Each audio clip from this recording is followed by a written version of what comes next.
Olá, espero que tenha tido uma boa semana. Começa mais um Café Literário.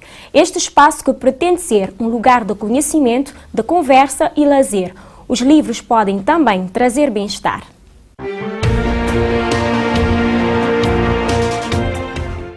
A autora selecionada para esta edição é a escritora nigeriana Chimamanda Ngozi Adichie, com seu romance Americana. Mas antes de conhecer notas biográficas e a obra em si, convido-lhe a viajar e a conhecer um pouco mais sobre a sua terra natal, a Nigéria. Assista. Nigéria, oficialmente República Federal da Nigéria, é uma república constitucional federal que compreende 36 estados e o território da capital federal, Abuja. Por muito tempo, a sede de inúmeros reinos e impérios, o Estado moderno da Nigéria tem suas origens na colonização britânica da região durante o final do século XIX a início do século XX, surgindo a partir da combinação de dois protetorados britânicos vizinhos, o Protetorado Sul e o Protetorado Norte da Nigéria. Os britânicos criaram estruturas administrativas e legais, mantendo as chefias tradicionais. O país tornou-se independente em 1960, mas mergulhou em uma guerra civil vários anos depois. Desde então, alternaram-se no comando da nação governos civis democraticamente eleitos e ditaduras militares, sendo que apenas as eleições presidenciais de 2011 foram consideradas as primeiras a serem realizadas de maneira razoavelmente livre e justa. A Nigéria é muitas vezes referida como o gigante da África devido à sua grande população e economia. Com cerca de 174 milhões de habitantes, é o país mais populoso do continente e o sétimo país mais populoso do mundo. A nação africana é habitada por mais de 500 grupos étnicos, dos quais os três maiores são os Hausas, os Igbos e os Yorubas. O país é dividido em meio entre os cristãos, que em sua maioria vivem no sul e nas regiões centrais, e muçulmanos concentrados principalmente no norte. Uma minoria da população pratica religiões tradicionais e locais. Pontilhadas de boabás, tamarinheiros e alfarrobeiras, a savana ocupa a área ao norte da zona florestal. No extremo norte, torna-se mais aberta e apresenta grama curta com árvores mirradas e esparsas. A região do Tago-Chad apresenta condições semidesérticas com várias espécies de acácia e palmeira africana. Matas ciliares são também comuns na savana aberta da região norte. Nas áreas de maior intensidade demográfica como Sokoto, Kano e Katsina, a intervenção humana na forma de queimadas e esgotamento de terra resta pouca vegetação. Como resultado, registra-se um avanço gradual do deserto de Saara nos distritos do norte da Nigéria. A fauna tipicamente africana inclui camelos, antílopes, hienas, leões e girafas nas savanas, elefantes, gorilas, chimpanzés, um dos raros países em que ocorrem essas espécies, grande variedade de aves e répteis na floresta tropical. Nigéria tem jazidas de carvão, mármore e estanho, mas o petróleo é o principal recurso do subsolo. Descoberto no delta do Níger na década de 1950, logo transformou a Nigéria num dos maiores produtores mundiais. Há jazidas de gás natural, mas a exportação do petróleo é dificultada pelas distâncias. A economia do país depende fortemente dos preços internacionais do petróleo. Grande parte da energia que se consome na Nigéria procede de hidrelétricas, entre as quais sobressai a de Kainji. A herança cultural nigeriana provém de três fontes: a cultura autóctone dos povos que habitaram originalmente o território, a influência árabe que, vinda pelo Saara, manifestou-se durante o segundo milénio da era cristã, e a cultura europeia presente nos reinos costeiros do século XV. O folclore e as tradições autóctones, menosprezados durante o período colonial, foram registrados na segunda metade do século XX. Chimamanda Ngozi Adichie é reconhecida como uma das mais jovens e bem-sucedidas escritoras africanas. Dona de uma fluente escrita, ela cativa o leitor com vários temas que retratam diferentes realidades do seu país. Conheça um pouco mais da escritora na peça que se segue. Chimamanda Ngozi Adichie nasceu em Aba, 15 de setembro de 1977, na Nigéria. É reconhecida como uma das mais importantes jovens autoras e também uma das responsáveis por atrair uma nova geração de leitores da literatura africana. Chimamanda cresceu na cidade universitária de Nsukka, no sudeste do país, onde se situa a Universidade da Nigéria. Ali, seu pai era professor de estatística, sua mãe trabalhava como administradora no mesmo local. Adichie estudou medicina e farmácia na Universidade de Nigéria por 1 ano e meio. Durante este período, ela editou o The Compass, uma revista feita por estudantes de medicina da Universidade Católica. A quarta de 6 filhos, apenas com 19 anos, deixou a Nigéria e se mudou para os Estados Unidos da América. Depois de estudar na Universidade Drexel, na Filadélfia, Chimamanda se transferiu para a Universidade de Connecticut. Fez estudos de escrita criativa na Universidade de Baltimore e mestrado de estudos africanos na Universidade de Yale. Em 2008, ela foi premiada com o MacArthur Fellowship. Ela também foi premiada com uma bolsa 2011-2012 pelo Instituto Radcliffe de Estudos Avançados da Universidade de Harvard. Adichie publicou uma coletânea de poemas em 1997, Decisions, e uma peça For Love of Biafra, em 1998. Ela foi indicada em 2002 para um prêmio Ken com o conto You in America. Em 2003, a sua história, The Hartman Morning, foi selecionada como vencedora conjunta do prêmio BBC Short Story Awards e ela ganhou o prêmio Awards. Chimamanda também conquistou o David Wong Prem International de Contos 2002-2003 e uma Beyond Margins Award por seu conto A Metade de um Sol Amarelo em 2007. Seu primeiro romance, A Cor do Hibisco, em 2003, recebeu uma grande aclamação da crítica, tendo sido indicado para o Orange Prize para ficção em 2004 e recebeu o prêmio Commonwealth Writers como melhor livro em 2015. O segundo romance, Meio Sol Amarelo, que foi assim chamado em homenagem à bandeira de Biafra, que trata do antes e durante a Guerra de Biafra, foi publicado em 2006 e ganhou o Orange Prize para ficção em 2007. Seu terceiro livro, The Thing Around Your Neck, 2009, é uma coleção de histórias curtas. Em 2010, ela entrou na lista dos 20 autores de ficção mais influentes com menos de 40 anos. Selling foi incluída na edição do The Best American Short Story em 2011. Em 2013, publicou seu terceiro romance, Americana, que foi selecionado pelo New York Times como um dos 10 melhores livros de 2013. Americana venceu o Chicago Tribune Prize em 2013. Em 2014, publicou Todos Devemos Ser Feministas. No original, We Should All Be Feminist. Adichie divide seu tempo entre a Nigéria, onde ensina oficinas de escrita, e nos Estados Unidos. A sua obra encontra-se traduzida em 31 línguas. Americana é uma gíria para designar os nigerianos que retornavam de temporadas nos Estados Unidos, forçando o sotaque como que para ostentar a viagem. Era símbolo de status viajar e passar tempo em países como Estados Unidos e Inglaterra. Foi esse o título escolhido pela autora para representar esta história que tem como pano de fundo a imigração. Acompanhe o resumo do livro. Enquanto Efemelu e Obinze vivem o idílio do primeiro amor, a Nigéria enfrenta tempos sombrios sob um governo militar. Em busca de alternativas às universidades nacionais, paralisadas por sucessivas greves, a jovem Efemelu muda-se para os Estados Unidos. Ao mesmo tempo que se destaca no meio académico, ela depara pela primeira vez com a questão racial e com as agruras da vida da imigrante mulher e negra. 15 anos mais tarde, Efemelu é uma blogueira aclamada nos Estados Unidos, mas o tempo e o sucesso não atenuaram o apego à sua terra natal, muito menos anularam sua ligação com o Obinze. Quando ela volta para a Nigéria, terá de encontrar seu lugar num país muito diferente do que deixou e na vida de seu companheiro da adolescência. Efemelu é uma mulher forte e de personalidade marcante. Não se curva às opiniões racistas e feministas. Ela já está há 13 anos como imigrante nos Estados Unidos, vinda da Nigéria, onde batalhou por se formar nas dificuldades como uma recém-imigrante, sem dinheiro, até no conforto, como uma famosa blogueira da boa formação académica. Mas agora ela quer voltar ao seu país de origem, para a surpresa de muitos que não acreditavam.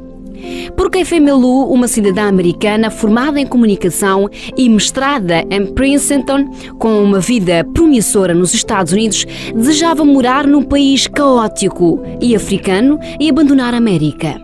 nomeando assuntos polémicos que fazem parte da vida de Efemelu, como uma negra imigrante nos Estados Unidos, e até mesmo questões próprias de cada país. A narrativa acompanha a sua infância, a sua adolescência e os seus 13 anos nos Estados Unidos de uma forma íntima, crua e honesta. Além disso, o livro aborda a vida de Obinze, o namorado nigeriano do colegial que Ifen precisou deixar para trás para tentar viver uma vida digna noutro país. As greves académicas devido à ditadura militar colocavam em risco a formação universitária dos jovens nigerianos e aqueles que conseguiam visto para outros países se sentiam com sorte. Ela foi morar com sua tia e primo, que já residiu na América, mas depois do episódio de 11 de setembro, tornou-se impossível para Obinze voltar a ver Efemelu. E o amor que construíram, com base numa cumplicidade encantadora, é consumido pela distância de uma forma desumana. A convidada para esta edição é a escritora jornalista Chisana Magalhães. Iremos debruçar sobre a sua paixão pela escrita, bem como de temas relacionados com a autora de hoje.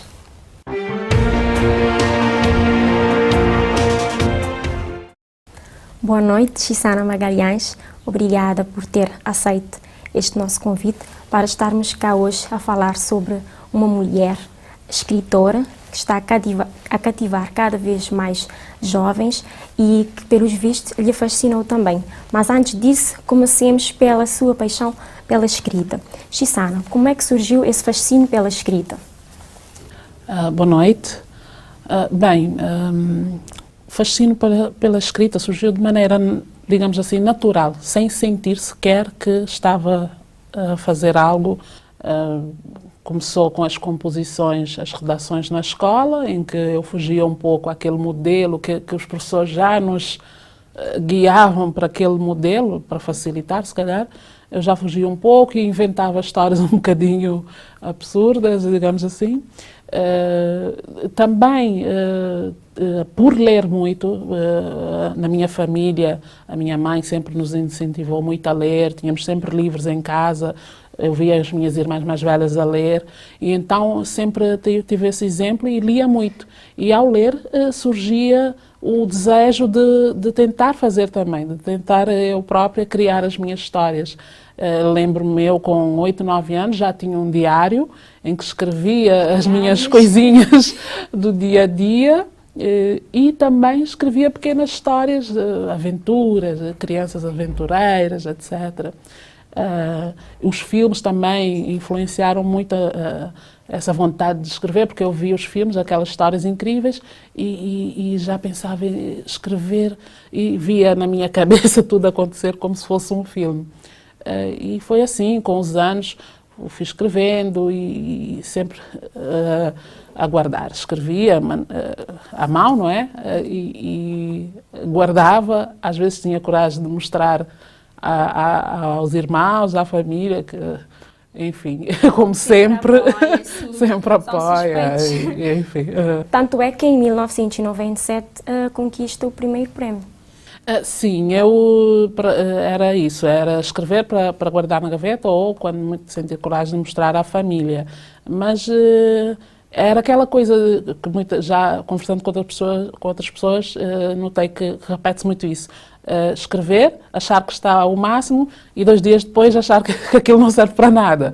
E então, sim, até que finalmente em 97 já estava eu a terminar o liceu e já sentia essa vontade, essa ideia fixa de que queria ser escritora, que queria vir a ser escritora e disse, tenho que começar por algum lado. Soube do concurso. Era um concurso promovido pela Direção-Geral da Juventude e que abrangia várias áreas artísticas e tinha a área literária também, da literatura, poesia e prosa. Resolvi, em cima da hora, concorrer e o engraçado dessa história é que eu só vim a saber que eu ganhei este prémio mais de 10 anos depois. Porque nessa altura não havia esse boom tecnológico que temos hoje. Eu, inclusive, em casa, naquele período, não tinha telefone, não havia telemóveis, e-mail, nada disso. E pouco tempo depois eu fui para Portugal para estudar. Então, nunca mais nem procurei saber, nem nada. E recentemente, há cerca de 2 anos, não, mais de 2 anos atrás, vim a ter essa informação que deixou um pouco surpreendida, né? Tanto é que, pronto. Gostaria de saber qual conto, que faça um resumo do conto que ganhou esse prémio.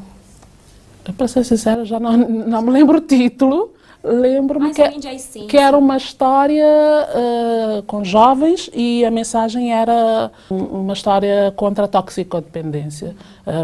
Contra não, quer dizer, para alertar para os perigos da toxicodependência. Eu lembro-me que a história girava à volta de um casal de jovens, adolescentes, que se apaixonavam e digamos que a droga era a vilã da história. E havia uns dramas ali pelo meio, mas no fim parece que acabava tudo bem. Sim, uma curiosidade, não é? Seguiu esse lado da escrita, não parou, infelizmente, não é? Porque contribui para o enriquecimento literário de Cabo Verde, sempre. Depois criou um blog e é uma das primeiras mulheres cabo-verdianas a criar um blog, não é? O Riba... O Sopa Flá, exatamente. Eu criei o Sopa Flá, que estava eu ainda em Portugal a estudar. Foi na altura do boom dos blogs, sim, na altura em que começou a haver esse boom dos blogs, descobri esta ferramenta e eu, gostando de escrever, claro, só tinha a aproveitar. Comecei a escrever nesse blog de maneira... Era um passatempo, era um hobby. No início falava um pouco de coisas que interessavam à comunidade, pensava eu, que interessavam à comunidade estudantil, fazia observações das coisas do cotidiano, etc. Depois regressei a Cabo Verde e este regresso, as coisas que eu fui observando, as mudanças que eu fui constatando, porque eu fiquei muitos anos fora sem voltar, estão lá também relatadas. Não é bem um choque, mas pronto, depois de alguns anos fora, voltar, etc. E fui escrever pequenas crónicas. Enfim, era uma escrita um tanto irreverente, era ainda um pouco jovem, como é que ia dizer? Não havia aquela definição, não é? Sim, isso era algo que eu fugia um pouco, porque, entretanto, formou-se uma comunidade de bloggers e eu fugi um pouco aquela coisa do blog ter que ter um tema fixo e ser algo de muito politicamente correto e ter que passar... Pronto, eu ainda estava a experimentar, digamos assim, e escrevia sobretudo sobre o que eu observava no meu cotidiano, as experiências que ia vivendo, as coisas que eu ia observando, era um pouco isso. Sim. Do Sopa Flá, depois veio o Riba, Praia e Arredores. Sim, alguns anos depois, eu parei por um tempo, depois voltei com esse novo blog, que também no início foi algo um pouco renitente, ia escrevendo, mas depois, há algum tempo atrás, já se calhar um ano, resolvi pegar mais em força e para dar um rumo certo, para dar um sentido, digamos assim, resolvi que seria um blog mais assumidamente literário, deixe-me assim dizer, onde eu ia exercitar a minha escrita de maneira mais consciente de que era isso que eu estava ali a fazer, e ir publicando pequenas histórias, ou pelo menos pequenos certos de histórias que eu vou escrevendo, porque eu sempre tive essa timidez de mostrar as coisas que eu escrevo, e então eu tenho-me obrigado a publicar, para me obrigar a escrever, porque às vezes com a correria do dia a dia, eu sou mãe, depois o trabalho também, e então às vezes falta tempo para eu que o meu exercício de escrita é aquela coisa em que eu preciso do silêncio absoluto, de me concentrar, de estar ali com uma musiquinha de fundo. Gosto de ouvir uma musiquinha de fundo, um jazz ou uma Nancy Vieira, uma música suave, assim, para embalar. Que as palavras...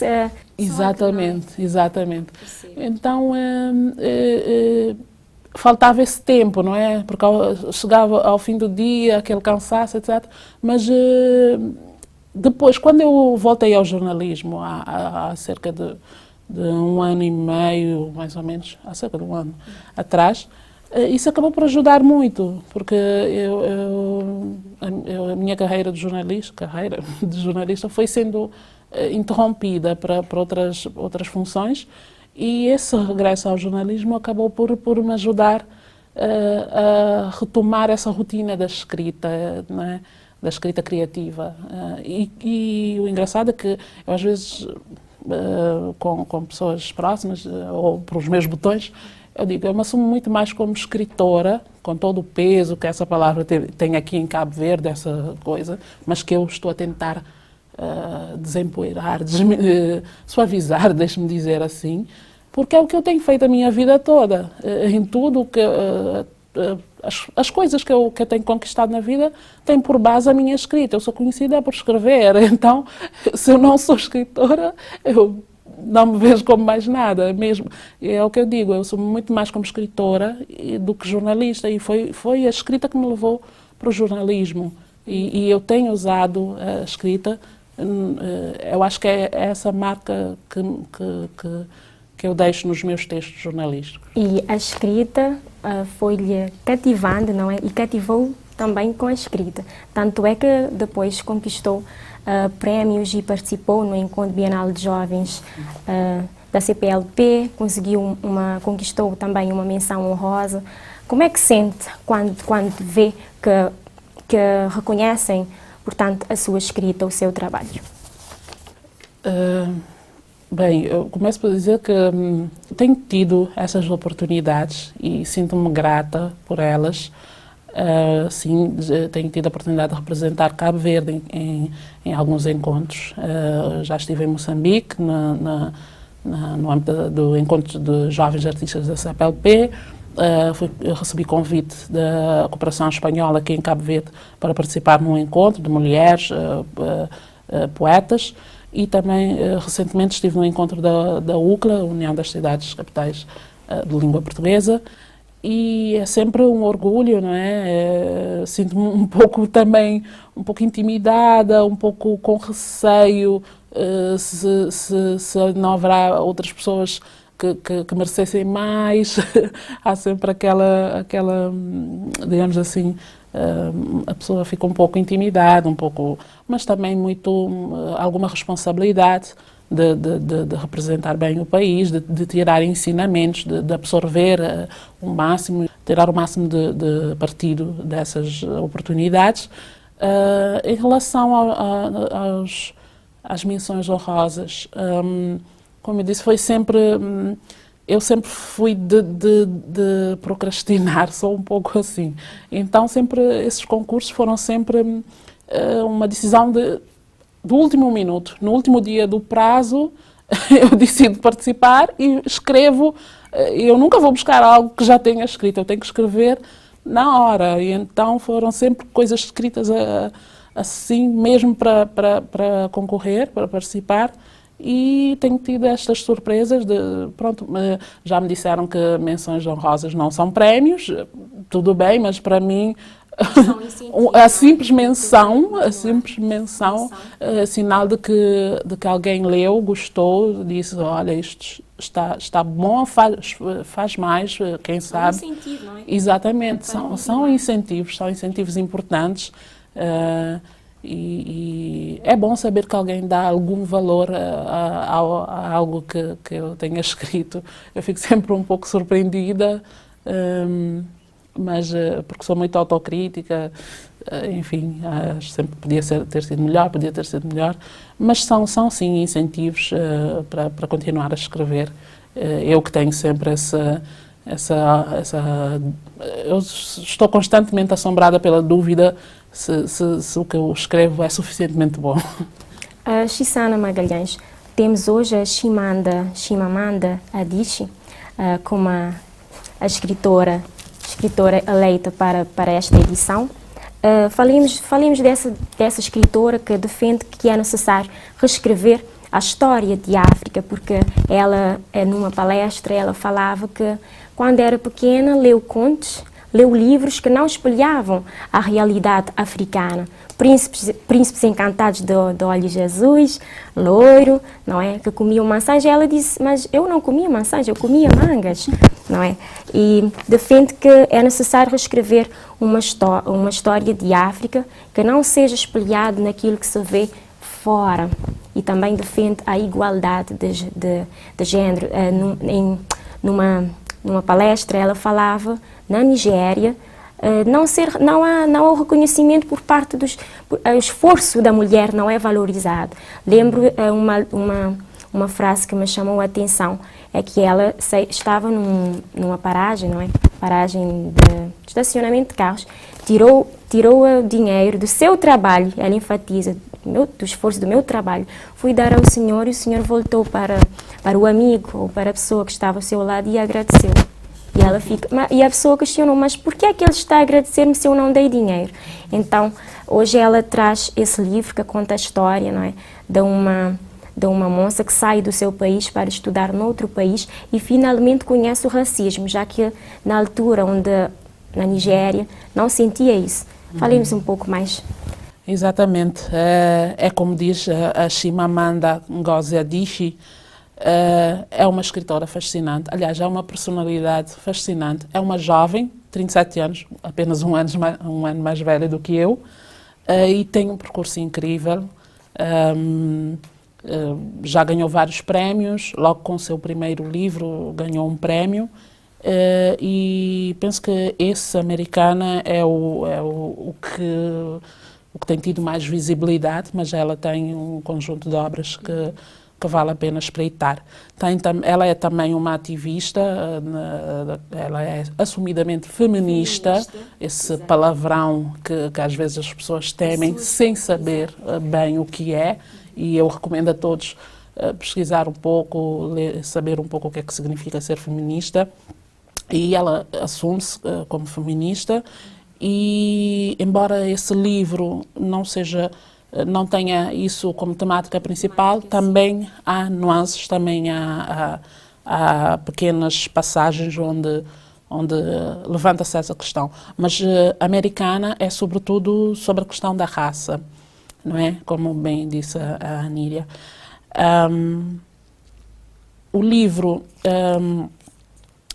se não me engano, publicado em 2013 ou 2014, também soube que prevê-se uma adaptação para cinema. Sim, a nigeriana, aquela Lupita Nyong'o. Sim, Kenya, ela é keniana, sim. Keniana, sim. Exatamente. Comprou Exato. direitos autorais do... Sim. O livro, como já aqui adiantou, conta a história de dois jovens, foca-se sobretudo na protagonista feminina, que é a Ife Melo, e que é uma nigeriana que está a frequentar a universidade no seu país, apaixonada por um colega, o Obinze, e, entretanto, por causa do período negro que a Nigéria vivia com a ditadura militar, sente-se, por causa de toda a turbulência que interrompe, inclusive perturba o normal funcionamento da universidade, ela tem uma oportunidade de emigrar para os Estados Unidos, onde vai viver, e é a partir dessa experiência dela nos Estados Unidos e também do ex-namorado, que entretanto que era o apaixonado à distância pela América, tinha o sonho americano, como se costuma dizer, essa paixão, essa vontade de ir para os Estados Unidos, não consegue acompanhá-la, nem consegue ir depois, porque entretanto acontece o 11 de setembro e fecha-se, os Estados Unidos endurecem a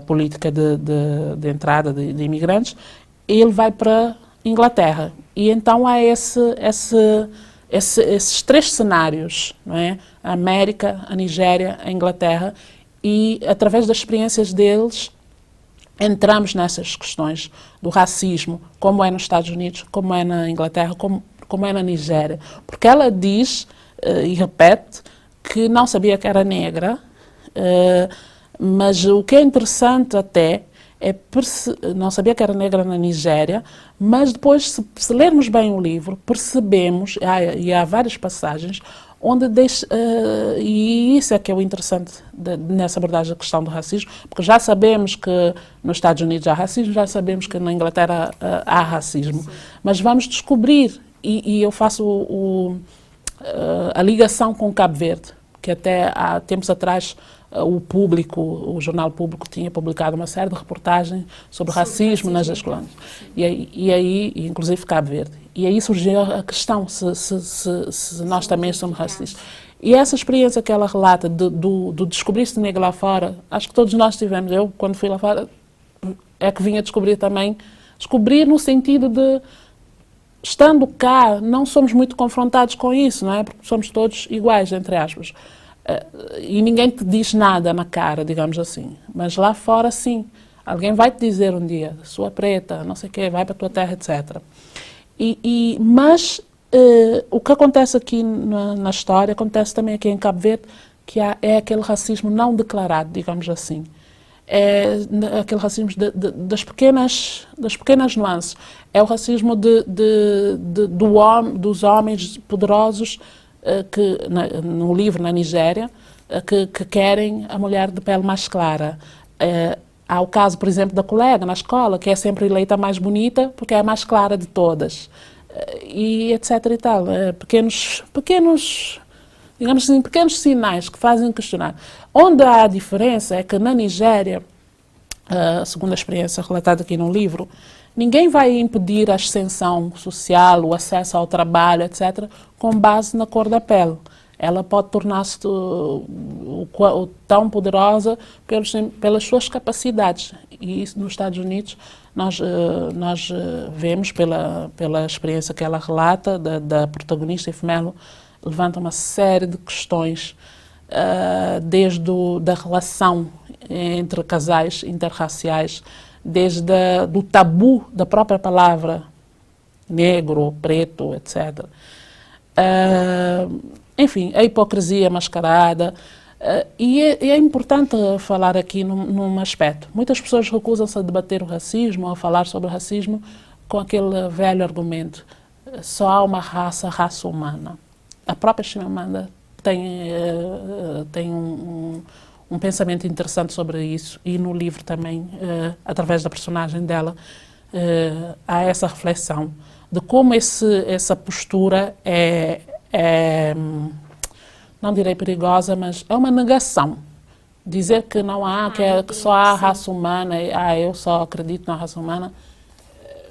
A raça humana, ela mesma... É uma coisa bonita de se dizer, mas que no fundo desrespeita uma série de experiências, uma série de vivências e de dores, deixe-me dizer assim, de situações que as pessoas enfrentam e que eu penso que é pôr a cabeça na areia, acho eu. E então, sim. Não, dizia, já estamos na reta final. Acredita que o preconceito ou os estereótipos interferem na globalização de escritores africanos pelo simples fato de eu ser negra, não é? E, por exemplo, querer lançar um livro lá fora, não é? Eu penso que há uma certa tendência para o exotismo, para esperar o exótico. Claro, há também aquela coisa de esperar que os africanos escrevam sobre a África e sobre aquela África estereotipada, aquela África do imaginário ocidental. Exatamente. E então é uma série, ainda por cima sendo mulher, há uma série de coisas pré-estabelecidas, estereótipos, exato, que se espera que a escritora negra africana cumpra, e que tem que se ser muito tem que ser inteligente e ter uma personalidade forte, para fintar, digamos assim, tudo isso.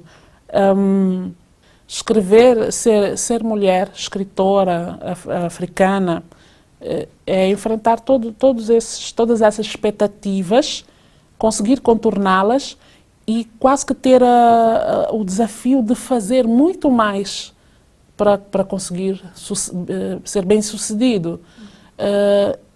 E principalmente, nós estamos aqui a falar de uma autora de língua inglesa, é importante dizê-lo, que eu penso que tem caminho muito mais facilitado do que no campo da língua, nós da comunidade da língua portuguesa, onde é só vermos quem são os grandes autores super citados e publicados, são todos homens. É Mia Couto, é Germana Almeida, é Água Lusa, estou a falar da África lusófona. Dificilmente citamos o nome de uma mulher. Pronto, temos a Alda em São Tomé. Não estou a dizer que não há, estou a dizer que não estão nessa primeira liga, digamos assim. E então, enfim, é por uma série de razões, não é? O que é que recomendaria a uma pessoa que ainda não leu o livro Americana? Eu recomendaria que lesse, porque o livro é um importante documento, principalmente nos tempos que correm. E é importante frisar não só a questão da raça, mas também a questão da imigração. Nós estamos nesse momento a viver a crise mundial que estamos a viver, com foco nas questões da deslocação de seres humanos pelos diferentes espaços geográficos, e era uma questão de tempo até toda essa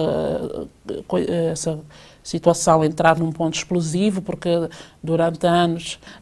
e então há que observar, terem atenção a essa questão também da experiência da imigração, a experiência que ela tem nos Estados Unidos, a experiência que o Obinzi tem na Europa, faz esse contraponto de como é a vida de um imigrante nos Estados Unidos e como é a vida de um imigrante numa Inglaterra que começa a endurecer as políticas da imigração, onde o imigrante é visto quase como um inimigo. Há tempos vi um vídeo de humor, mas onde fixa o humorista, que é sul-africano, mostra de uma forma brilhante o que é que significa tudo, como é que isso tudo se processa. Quer dizer, é o resultado, durante séculos, há séculos atrás, tivemos os europeus a vir para a África para colonizar e deixaram, depois vieram as independências, etc. E o que é que esperava que acontecesse todo esse tempo depois? Claro que depois já há a crise na Síria, não é só a África, não é, os imigrantes, mas no fundo era óbvio que mais tarde ou mais cedo isso ia acontecer. Enfim, o livro vale também por isso, por esse olhar. Como escritora, como blogueira, como jornalista, como mulher, qual é a mensagem que deixa para jovens lá de casa que gostam de escrever e ainda não têm a coragem para mostrar ao mundo o que lhes vem na alma, não é? Bem, a mensagem que eu deixo é: não basta só gostar, é preciso exercitar, é preciso, se a pessoa tem o dom, o talento, vale a pena explorar, exercitar muito, e é preciso tirar da gaveta. Bom, hoje em dia o termo já não faz muito sentido, não é? Porque é tudo a computador, então é tirar do PC e do iPad, o que quer que seja que usemos hoje em dia, e mostrar. Está aí esse mundo maravilhoso que é a internet, com N ferramentas de publicação. É um caminho, e é isso, exercitar sempre, ver se realmente há uma boa receptividade, tentar e ler muito. Isso é fundamental. Quem quer escrever bem tem que ler muito. E é isso, é ler muito, escrever muito, reescrever, se for o caso disso. E, por que não, arriscar? Infelizmente, aqui no país não temos muitos incentivos, isso é verdade. Quase que não acontecem concursos. Não sei se mesmo as escolas secundárias, as universidades, que podiam elas também promover concursos para incentivar e para estimular. Eu penso que devia haver esses estímulos, porque é sempre bom a pessoa sentir-se validada, não só pelos amigos, pela família que vão dizer, está fixe, não sei o quê, mas ter alguém com um sentido crítico mais, digamos assim, mais apurado, que diga isso tem algum valor, etc. Obrigada, Chissana Magalhães, por ter estado cá hoje a partilhar um pouco da sua experiência como escritora, da sua experiência como leitora, porque é importante também nós termos em conta o incentivo de ler, não é?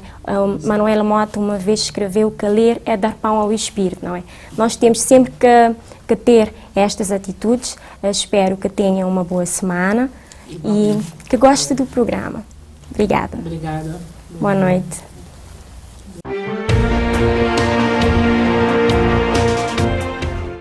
Uma frase da autora para refletir. O problema dos estereótipos não é que sejam completamente mentira, mas por serem incompletas fazem uma história tornar-se uma única história. Assim termina a edição desta semana. Espero que tenha apreciado. Até a próxima.